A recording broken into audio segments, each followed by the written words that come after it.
nós estamos num avião. Podemos ter as divergências que tiver, mas o avião tem que pousar. Temos riquezas naturais, nós temos a possibilidade de diversidade, temos uma nação, entende? Não é como a Europa, que desde a Primeira Guerra Mundial foi se dividindo, redividindo, etc. No momento em que você tem liberdade, todo mundo só quer a sua autorrealização, etc., o conceito de pátria diminuiu muito. O que você hoje quer? Não é ideologia em governos, o que você quer em governos é eficiência.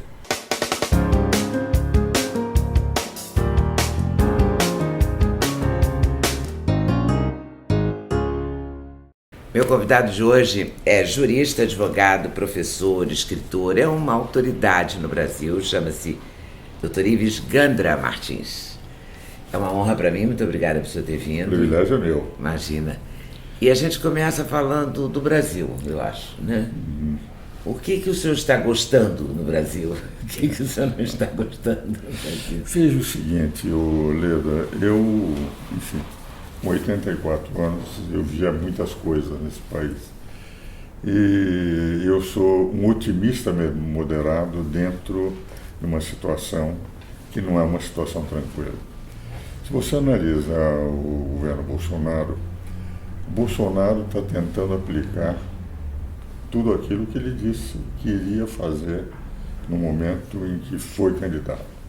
Contra a corrupção, colocou o Moro lá, a favor de uma liberdade econômica, colocou o Paulo Guedes lá, a favor de crescimento em tecnologia, trouxe pontes.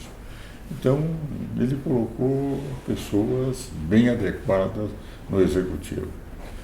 Agora, evidentemente, ele trouxe uma equipe nova, uma equipe sem experiência nenhuma do ponto de vista de diálogo com o Congresso. E hoje eu tenho a impressão que o grande drama do governo Bolsonaro é que ele não tem uma coordenação dentro do Congresso Nacional. Há uma dificuldade muito grande, quer dizer, há um ativismo maior do presidente da Câmara dos Deputados, do presidente do Senado, que também não são, digamos, os suprassumos em nível de administração. Eles têm, evidentemente, uma liderança, mas, enfim, são jovens ainda e haverá um amadurecimento próprio. Percebe-se que o Rodrigo Maia já percebeu que sem reforma previdenciária o país não vai sair da crise. O Alcolumbre é muito jovem ainda, entende? E, de qualquer maneira, já sentiu que se o Congresso não der respaldo, o país vai para o caos, porque nós temos 3 anos e meio do presidente e que tem que dar um respaldo. Mas o diálogo está se formando difícil. Por incrível que pareça, um homem como é o presidente do Supremo Tribunal Federal, que eu conheço e que tem muito bom senso, o que ele está tentando é coordenar os 3 poderes, um pacto dos poderes, para chegar. Nós estamos num avião. Podemos ter as divergências que tiver, mas o avião tem que pousar. Não é possível nós destruirmos o avião em pleno voo, porque todos morrerão. Mas tem tanta gente torcendo para o avião cair, né? Não estou entendendo isso. A gente está no avião. Estamos no avião, e isso precisamos sair. Agora, e o próprio presidente, que eu admiro, acho que um homem conseguir ser presidente da República sem apoio de imprensa, sem apoio nenhum, só com redes sociais, e dizendo as teses que ele disse, receber uma diferença de votos correspondente à população de Portugal. 12 milhões de votos é a população de Portugal, entende? Significa que ele tem seu valor. Mas eu também acho que, nesse particular, o Leda, ele deveria não responder de bate-pronto. Como deputado, eu respondo de bate-pronto. Como presidente. Mas acho, por isso que eu digo que eu sou um otimismo moderado. As teses que ele tem defendido são teses corretas. E eu espero que a equipe, em pleno jogo, vai se adaptando, amadurecendo, e que ele vai conseguir levar isso à frente, porque parece que é a única forma de tirar o Brasil da crise. Até porque, a essa altura, quem quer o governo no futuro, qualquer que seja a corrente, vai precisar ter um país pelo menos organizado, senão nós teremos uma Venezuela. com a dívida que nós temos, o endividamento chega a 80% do PIB. Se nós analisarmos, Leda, a situação hoje do déficit público, nós estamos com um déficit nominal, o ano passado foi de 469 bilhões de reais. 1 bilhão de segundos dura 31 anos e meio. 1 bilhão de segundos, ninguém sabe o que quer dizer 1 bilhão. 1 bilhão de segundos, eu tenho 3 segundos, duram 31 anos e meio. A dívida do ano passado foi de 469 bilhões do déficit público, no conceito nominal, não no conceito primário. Então eu tenho a sensação que, a essa altura, é um problema de sobrevivência da nação, de todos os partidos políticos, da democracia no Brasil, para nós nos tornarmos uma Venezuela. E creio que as autoridades, esse pacto dos poderes, presença do Toffoli, do Bolsonaro, do Davi Alcolumbre, do Rodrigo Maia, com toda a inexperiência de uma equipe bem intencionada, mas inexperiente, é possível que nós encontremos um rumo. Até porque, se não encontrarmos, o avião cai. O senhor acha que eles estão percebendo essa dimensão da coisa? Eu acho que sim, que sim. Essa altura, as declarações do Rodrigo Maia, de que nós vamos para o caos se não fizermos a reforma previdenciária, e o Rodrigo Maia pretende um certo protagonismo, demonstra que ele já percebeu, porque contra os números não adianta. Economia, Leda, eu fui professor de direito econômico, titular de direito econômico, eu sempre brincava com os meus alunos o seguinte: muitos ideólogos pensam que a economia é uma ciência ideológica. Outros que vivem com cálculos matemáticos e fazem só projeções teóricas, acadêmicas, eles pensam que é uma ciência, mas é uma ciência psicossocial. Não é um jogo de pôquer que eu posso blefar, é um jogo de xadrez que eu vejo jogadas ou não vejo. É uma ciência psicossocial. Por essa razão é que o Roberto Campos, eu tenho 4 livros escritos com o Roberto, e gostava. No primeiro livro de economia foi escrito com o Roberto, ou prefaciado pelo Roberto, em 71. Eu acho que você não tinha nascido. Não tinha, sim. Em 71, chama-se Desenvolvimento Econômico e Segurança Nacional, Teoria do Limite Crítico. E o Roberto tem umas frases geniais. Por exemplo, uma delas era a seguinte: há 3 formas de um homem se arruinar. A mais prazerosa é com as mulheres, a mais rápida é com o jogo, e a mais segura é seguindo o conselho de um economista. Porque muitas vezes esses economistas fazem projeções, quer dizer, o centro é que é uma ciência psicossocial. O Brasil tem tudo para sair da crise. Precisa vencer a burocracia de Brasília.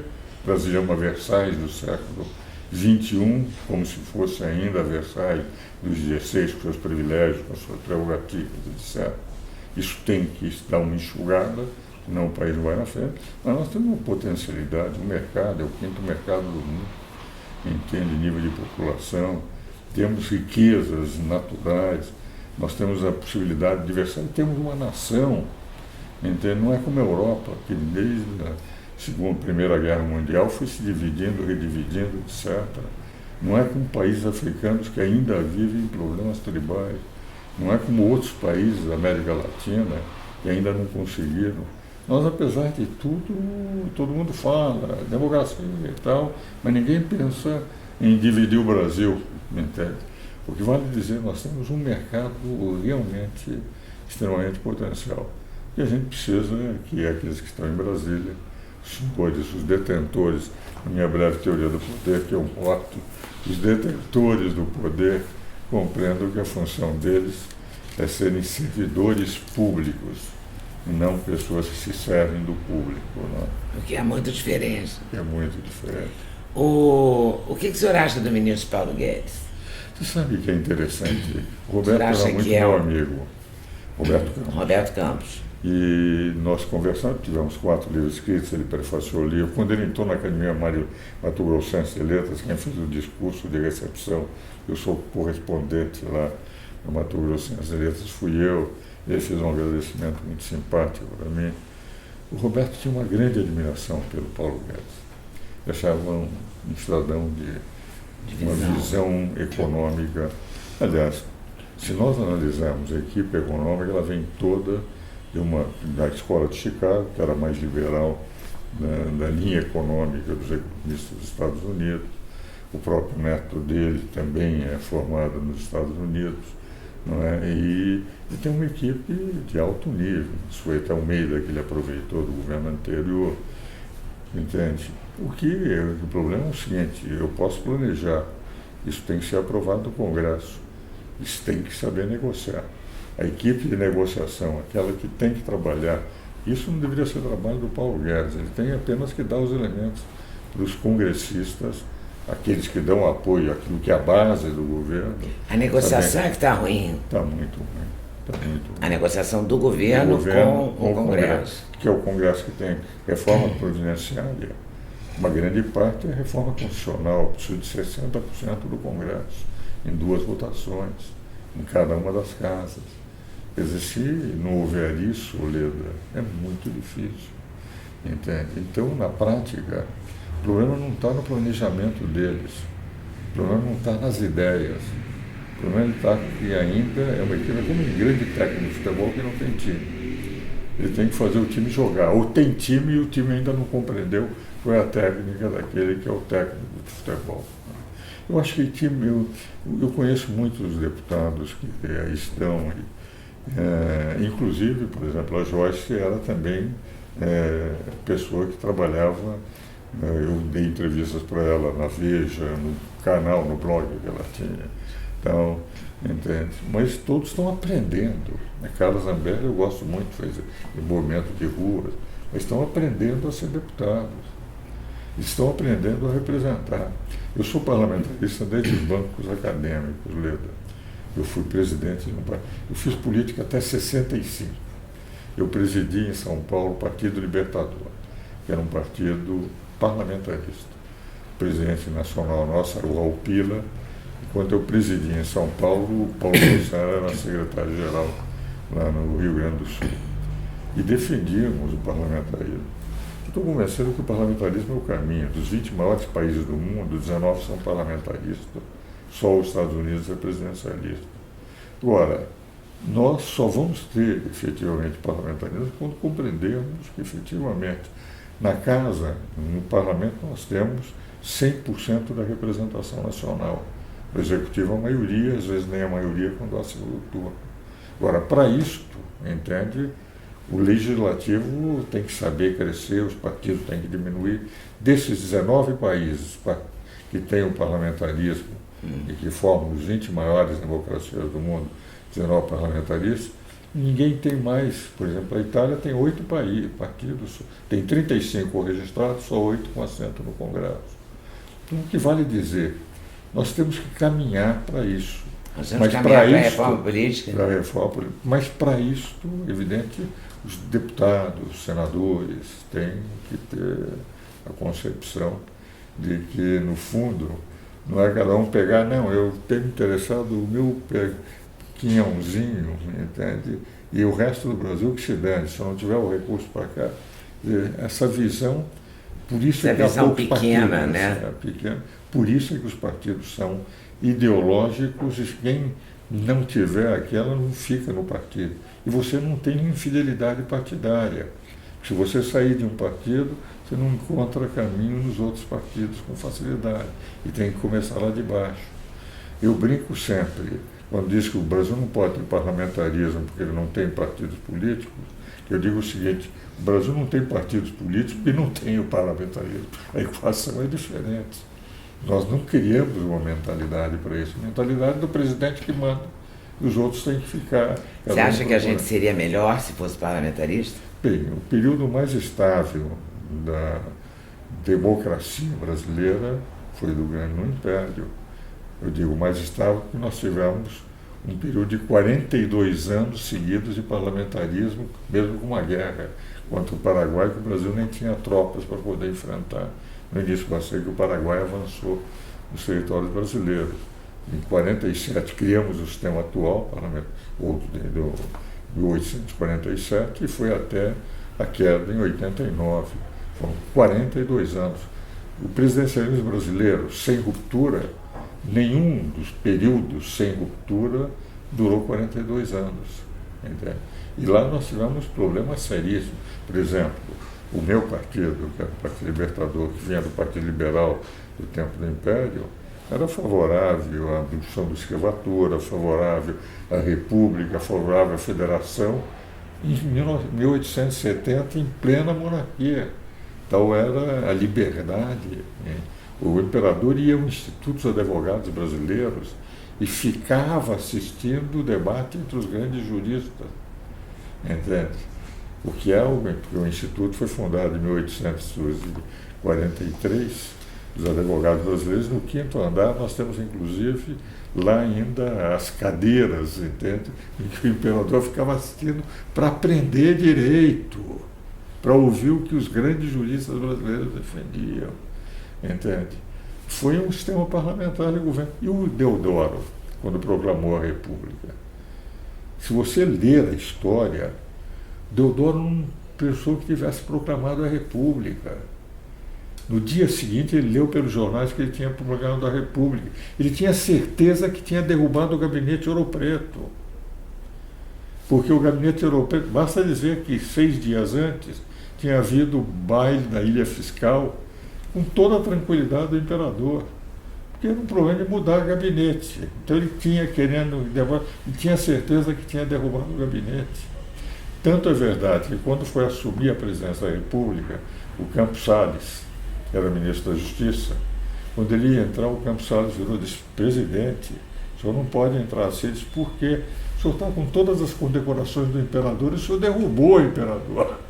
Ele teve que tirar as condecorações que ele tinha, condecorações militares, para poder entrar, porque se não fosse o nosso Campos Salles, ele teria assumido a presidência com as condecorações do imperador, entende? Coisa que Dom Pedro II nunca efetivamente o Leda perdoou, porque ele tinha uma confiança absoluta. E o Deodoro não queria derrubar o imperador, ele queria derrubar o gabinete Ouro Preto, que estava sem sustentação. Mas eu só estou dizendo isso, e eu não sou monarquista, eu estou apenas contando história, para mostrar que o parlamentarismo, e eu sou parlamentarista, sim, entende? O parlamentarismo, o período mais estável da política democrática no Brasil, foi o período parlamentar, né? O que o senhor acha que está faltando, além da coordenação política do governo? Um amadurecimento?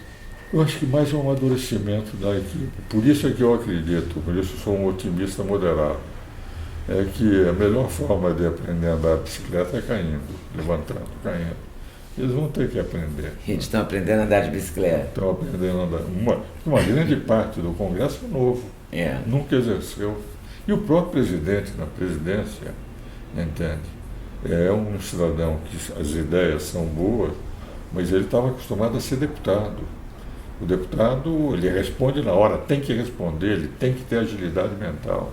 O presidente não, tem que pensar 2 vezes antes de responder alguma coisa.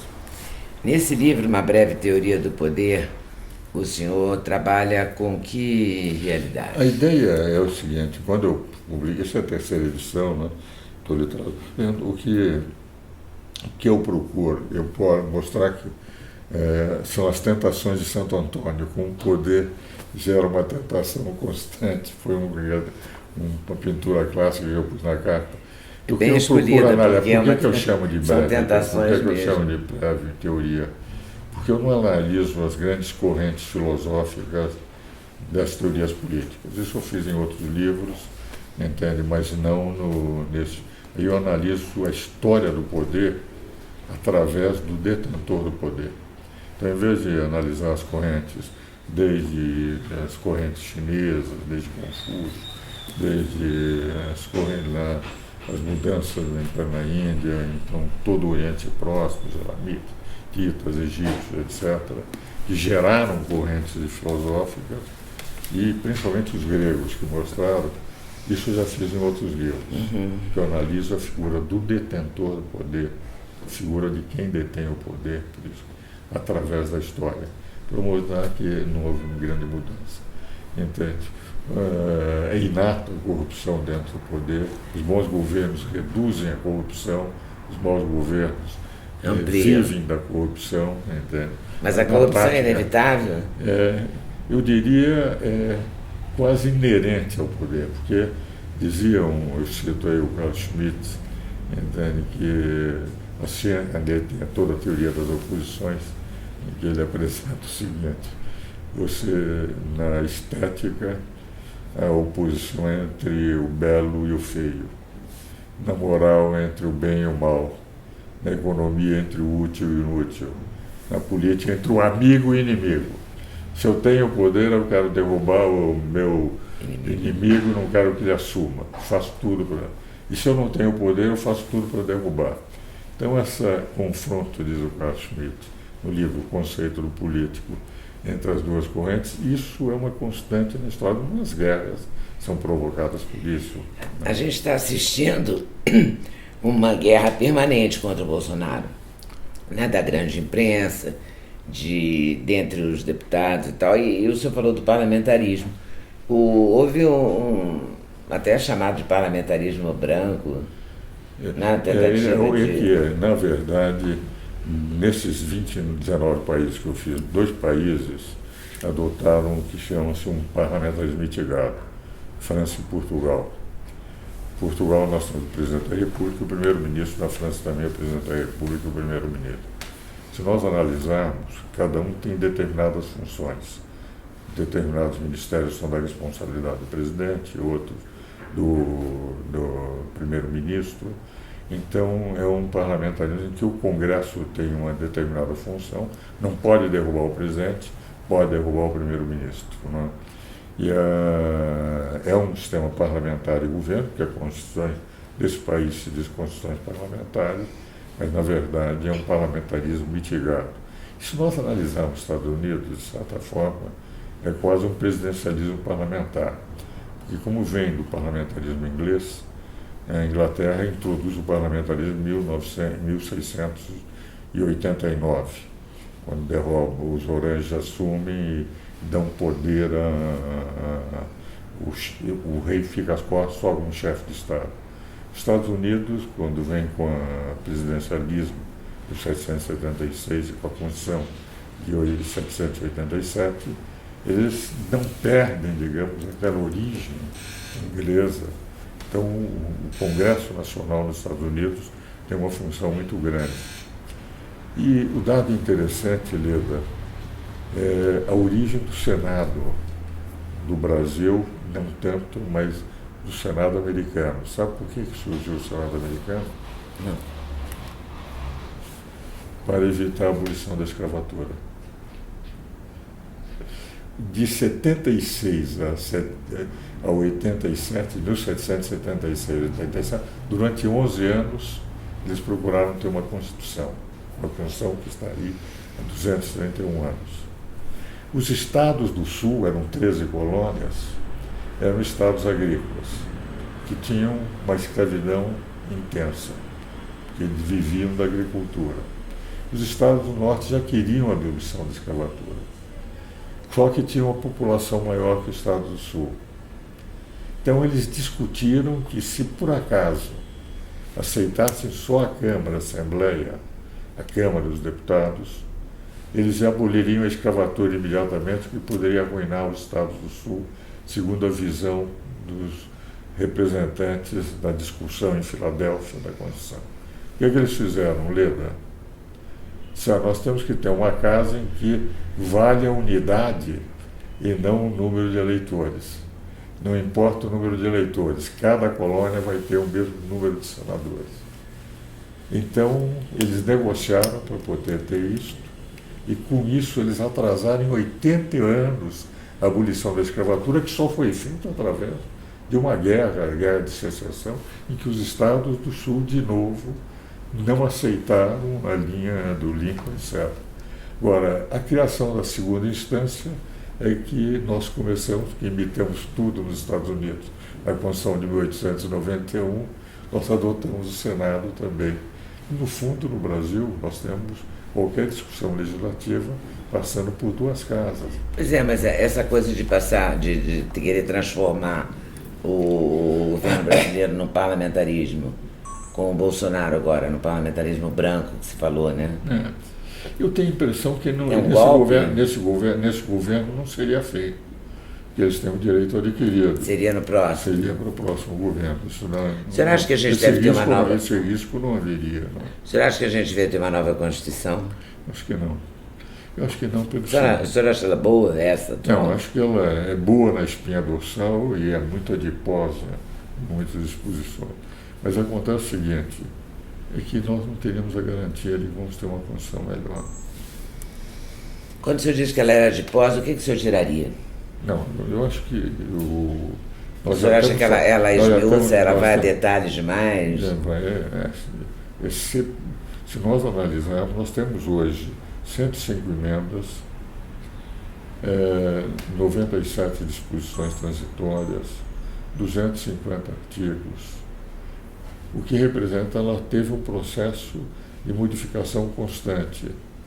E nem todas as modificações foram para melhorar, foi para acomodar situações políticas.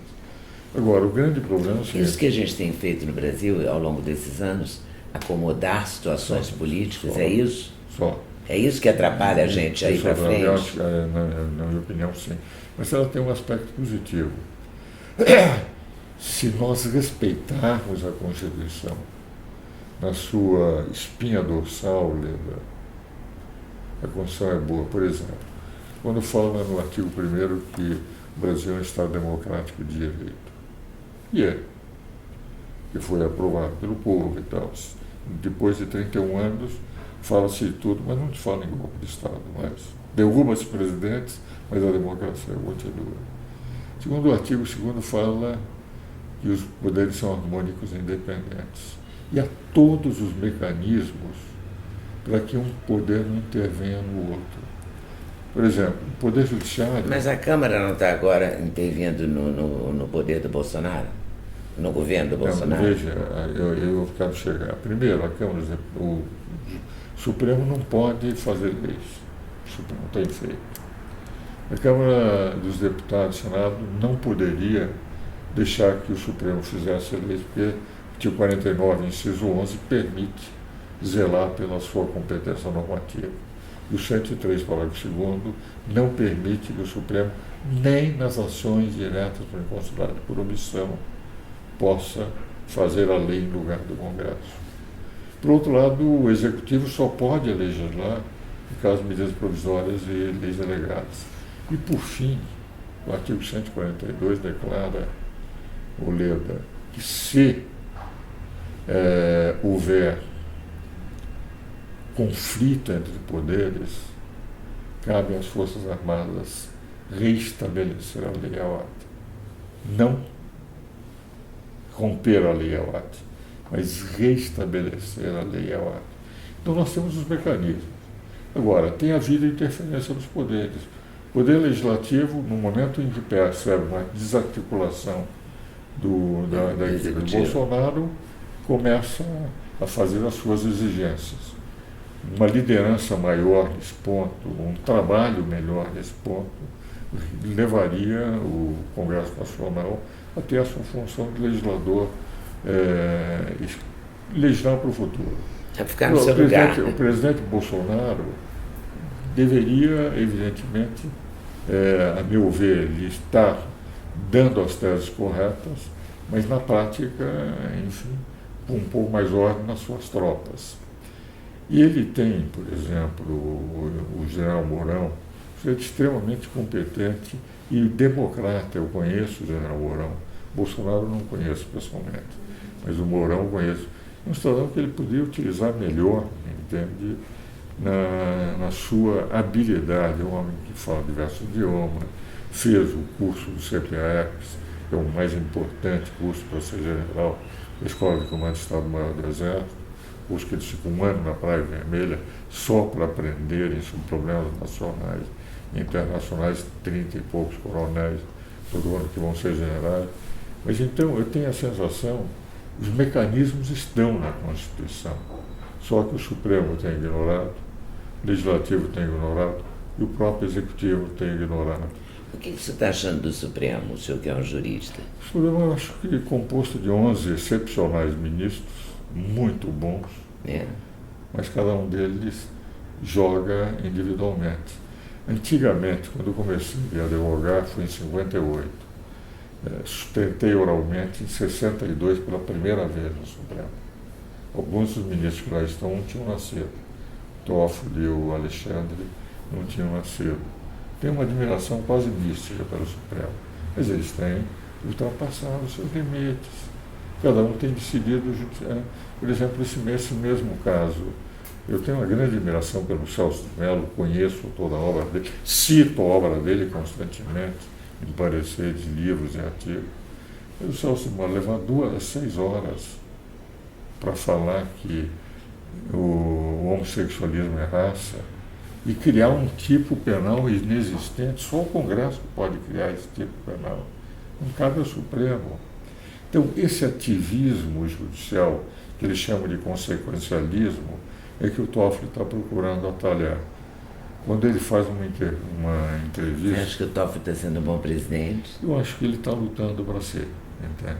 Ele está conseguindo mandar mensagem. Por exemplo, essa palestra que ele deu, em que ele diz o seguinte, um congresso: a função do legislativo é programar o futuro de um país, que faz as leis.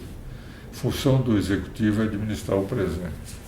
E a função do judiciário é só tratar do passado, daquilo que existe, dos conflitos existentes. Nós não fomos preparados para administrar o presente nem programar o futuro. E é isso. Essa é a função de cada um dos 3 poderes. E o que o senhor acha? Porque o Brasil também está vivendo um momento que tudo se joga no Supremo, né? Há uma pauta social, uma pauta familiar, uma pauta conservadora de costumes, que o Bolsonaro também prometeu na campanha, né? Tipo o aborto, o que o senhor pensa sobre isso? O que o senhor acha dessas coisas? Esse erro foi o erro do Supremo. Veja o seguinte, você tem um partido político que é minoritário. Antigamente, isto é, no século passado, quando tínhamos os Moreira Alves, os Galotes, Sidney Sanches, etc., cada vez que um partido perdia a eleição dentro do Supremo, dentro do Congresso Nacional, nenhum partido recorria ao Supremo. O Supremo dizia o seguinte: matéria de legislativo, nós só vamos intervir quando se transformar em lei sancionada pelo presidente. Faz sentido. Nós não temos. Não faz sentido isso? Faz, claro. Eu sempre fui favorável a isso, continuo sendo e continuo escrevendo sobre isso. No momento em que o Supremo começou a atender reivindicações para atalhar discussões dentro do próprio Congresso, todo partido que perde uma votação, mesmo ano, vai ao Supremo. Então o Supremo passou o desaguador daqueles partidos políticos que não têm a maioria, que perderam lá, para conseguir no Supremo reverter a decisão da maioria numa votação. E isso fez o quê? O Supremo tinha os debates, eu vi debates extraordinários, Leda, entre Cordeiro Guerra, Moreira Alves, Sidney Sanches, etc., entende? Mas com uma dignidade no Supremo. Hoje, o debate que se tem no Supremo é semelhante ao do Congresso. Da mesma forma que um deputado é violento em relação ao outro, eu gosto muito, tenho livros escritos com Marco Aurélio e tenho livros escritos, entende, com Gilmar. Gilmar até mais do que com Marco Aurélio. Gosto muitíssimo dos dois. Mas hoje, por exemplo, o Marco Aurélio, você leu, ele diz o seguinte: que ele não aceita um voto porque ele tem inimizade com o ministro Gilmar. Ora, isso nunca passava na cabeça de nenhum ministro anteriormente. Então, esse protagonismo em que, a meu ver, e isso eu disse para alguns deles, eu sou muito mais velho do que qualquer um dos ministros do Supremo, e tenho uma admiração muito grande, por isso eu falo, entende, de quem sabe perfeitamente o valor de cada um. Hoje, o que nós passamos a ter é que, graças à televisão no Supremo, eles viraram artistas de televisão. E é verdade. E gostaram disso. Eu pergunto o seguinte. E gostaram disso. É capaz de terem gostado. Agora, Leda, veja o seguinte. Qual é o país do mundo que televisiona as sessões da Suprema Corte? Não sei. Nenhum. Nem. Nenhum. Nos Estados Unidos, a Suprema Corte, alguns julgamentos, nem o público pode assistir, só os advogados da parte e as partes. Tal é a relevância que eles dão. Isso é matéria técnica, não é matéria para ser discutido, não um jogo de futebol. É matéria em que se discute em teses jurídicas de profundidade. Agora, a televisão fez. Hoje você não escala a seleção brasileira, mas sabe quais são os ministros do Supremo. Isso nunca aconteceu na história, nem do Brasil, nem de nenhum outro país. Então eu considero que a televisão, o Marco Aurélio dizia para mim, e eu tenho uma admiração, uma amizade muito grande por ele, entende? Dizia o seguinte, quando ele introduziu, foi na presidência dele, ele disse: eu tenho medo. E eu tenho a impressão que eu tinha mais razão naquele momento, na década de 90, quando foi introduzido, e porque a prova está aí. O Supremo, de um órgão, um colegiado, passou a ser 11 Supremos. Isso não é bom para o país. Mas eu tenho a impressão que a luta do Toffoli hoje é para repor o país e o Supremo Tribunal Federal a sua função de legislador. Não é fácil, porque os ministros lá estão e tal. O que o senhor acha da prisão em segunda instância? Do ponto de vista cidadão, eu acho excepcional. Do ponto de vista de direito, eu acho um absurdo. Ah, é? Porque a Constituição diz o seguinte: ninguém pode ser considerado culpado senão com o trânsito em julgado de uma decisão. Ora, como é que eu posso ser condenado em execução de sentença como se fosse culpado quando a Constituição diz que eu não posso ser? Esse é um problema do Legislativo. Mas aí os advogados vão protelando com centenas de recursos e a pessoa nunca responde.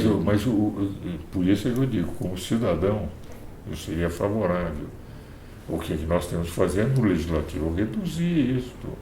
Nós não podemos deixar que uma situação fática altere conceito jurídico. Porque no momento que eu transijo num dispositivo legal, transijo no outro. Então, cada vez que me faz essa pergunta, eu digo, como cidadão, eu acho ótimo, porque no Brasil, efetivamente, os processos se prolongam. Agora, como constitucionalista, como é que eu vou ensinar? Eu já não estou aposentadíssimo. Desde 92 que eu estou aposentado da universidade, eu dou palestras, mas não. Mas eu digo, como é que eu posso ter documentado a Constituição em 15 volumes com Celso Bastos, 12 mil páginas? Dizer que onde está escrito ninguém pode ser considerado culpado, que vai dizer inocente, senão com o trânsito julgado, que ele já pode ser considerado culpado sem o trânsito em julgado, compreende? Então, a minha vida, a minha posição entre o jurista e o cidadão, aí é um conflito evidente. O senhor é um conservador? Conservador? O que você chama de conservador? Conservador na política, nos costumes? O senhor é um homem católico? Não, eu sou nos costumes. Veja o seguinte, Leda, eu estou te chamando Leda, devia te chamar também de doutora Leda. Ah, imagina, nem sou doutora. Talvez doutora de vida melhor do que nós. Mas então, Leda, veja o seguinte, o fato de ser favorável à família, o fato de ser favorável à inviolabilidade do direito à vida, que aliás está na Declaração Universal dos Direitos Humanos, o fato de desejar, entende, que nós valorizemos a juventude, a educação, a cultura, de nós não vivemos numa liberdade que se torna numa libertinagem, muitas vezes, e que tem gerado um crescimento monumental de drogas, etc. Eu não sou, dizendo conservador, eu sou favorável a defender determinados valores e costumes que, através da civilização, você pega, por exemplo, a história da civilização. Quando nós pensamos que os problemas do século XX não são, você pega a Babilônia, eu sou da Academia Paulista de História também, você vê que eu vou colecionando academias. Mas na Academia Paulista de História, como eu gosto de história, você pegar, por exemplo, em Babilônia, quando os costumes se degradaram que as mulheres, para conseguir dotes do seu casamento, eram obrigadas a se prostituir no templo. Quando Políbio, no fim do Império Romano do Ocidente, dizia que o problema de Roma estava na inexistência de famílias dos primeiros tempos, né, entende? Quando nós pegamos na Guerra do Peloponeso, na guerra entre Esparta e Atenas, que Atenas perde, a decadência de costumes em Atenas, entende? Quer dizer, nós sempre percebemos que há um momento em que, quando se perde valores, se perde uma série de valores, inclusive da integridade, do serviço social, do serviço público, do serviço à pátria. Hoje, por exemplo, você vê, Leda, no momento em que você tem liberdade, todo mundo só quer a sua autorrealização, etc., o conceito de pátria diminuiu muito. Você não ouve falar. Você fala em pátria quando assiste um jogo de futebol, mas não quer aulas de formação cívica, etc., que no meu tempo era normal. Nem sabe cantar o hino nacional, nem quer cantar. Ninguém. E muitos não sabem cantar, isso é pior. Então eu tenho a impressão que, eu não digo, como por exemplo, Jesus, o senhor não é progressista como nós, o senhor é um conservador. Eu digo, mas quem são os 20 maiores países do mundo? São progressistas ou são conservadores? Venezuela é progressista e está indo bem, Cuba é progressista, está indo bem, Nicarágua é progressista, está indo bem, porque não está nenhum país progressista nos melhores lugares. Porque, na verdade, o que você hoje quer não é ideologia em governos, o que você quer em governos é eficiência. É atender, saber o que faz. Coreia do Sul, por exemplo, em 1961 estava numa situação de DH muito inferior ao Brasil, não tinham aqueles cálculos que tem hoje. Hoje a Coreia do Sul, que investiu em educação, etc., está numa posição superior. Você fabrica um carro, o José Pastore, no meu programa, uma vez tive a fábrica Hyundai em Seul. Fiquei impressionado. Um carro em 57 segundos era fabricado sem nenhuma pessoa trabalhando. Aí eu disse o seguinte: vocês têm um problema social enorme. Vocês não têm operários para fazer automóveis, não. Vem no departamento de tecnologia nosso, entrou, tinha 10 mil engenheiros. Quer dizer, isto é que representa eficiência, etc.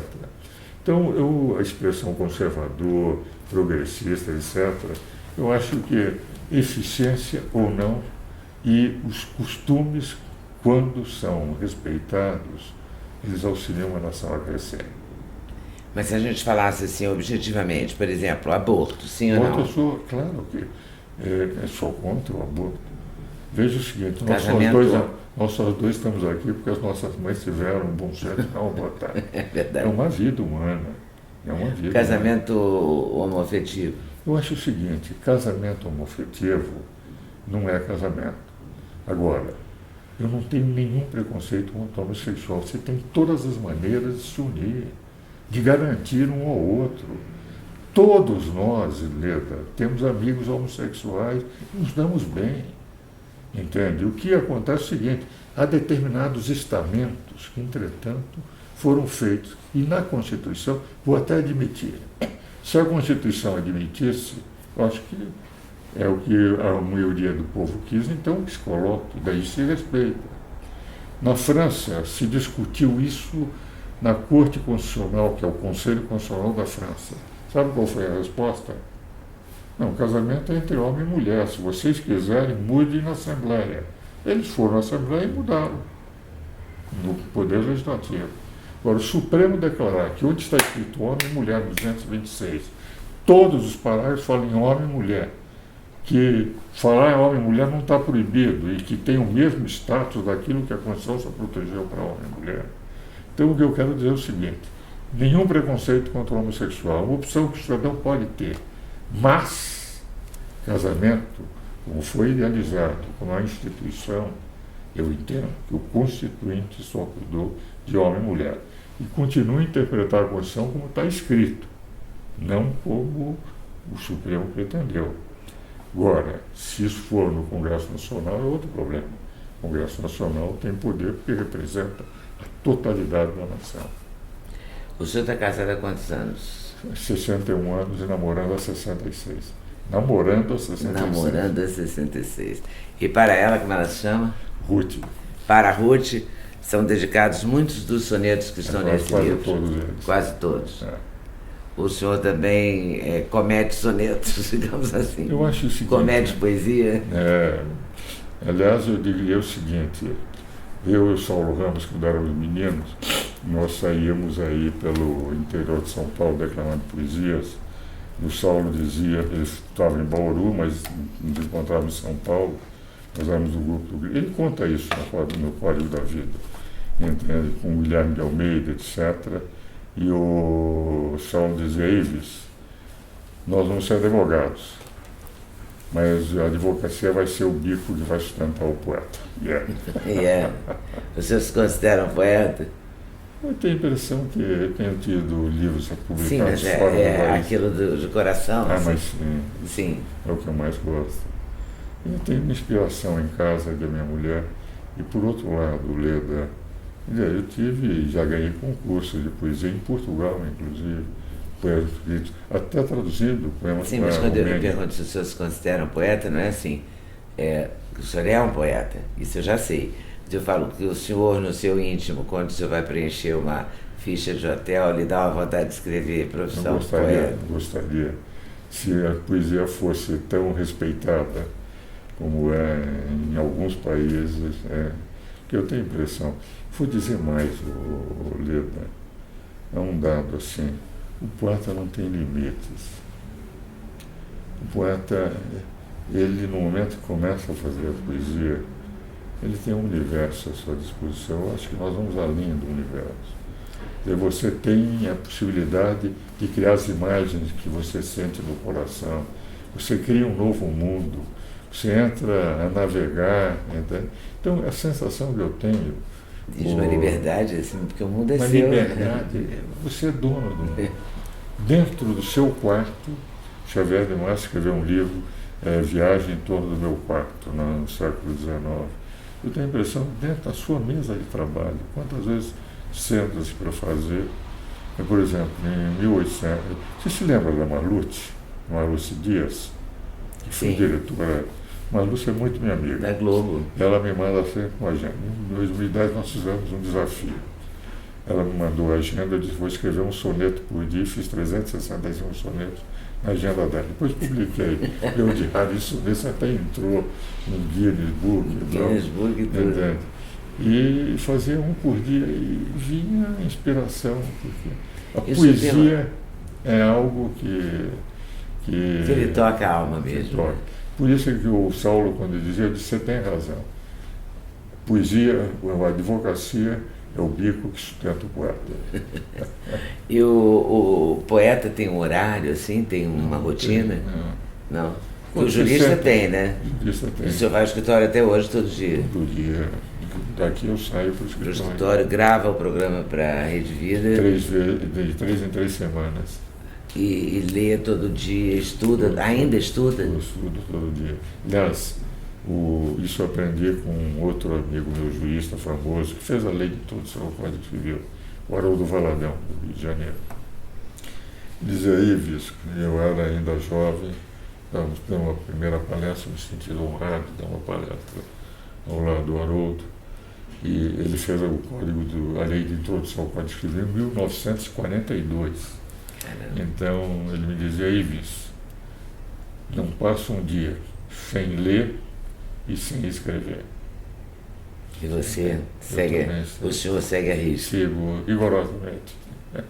Muito obrigada por ter interrompido aí seus afazeres e vindo até aqui gravar com a gente. Foi uma honra para mim. Leda, uma honra enorme. Muito obrigado. A honra foi minha, creia. Então, muito obrigada mesmo. São quantos filhos? 6. 6 filhos. 6 filhos. E Dona Ruth, valentemente lá do seu lado. Os dois aos 84 anos, vivendo e enfrentando com tranquilidade a senilidade. Senilidade, a lucidez e o amadurecimento, vamos chamar assim, né? Obrigada, professor, muito obrigada. Obrigada a vocês por estarem nos assistindo e até o próximo vídeo. Valeu!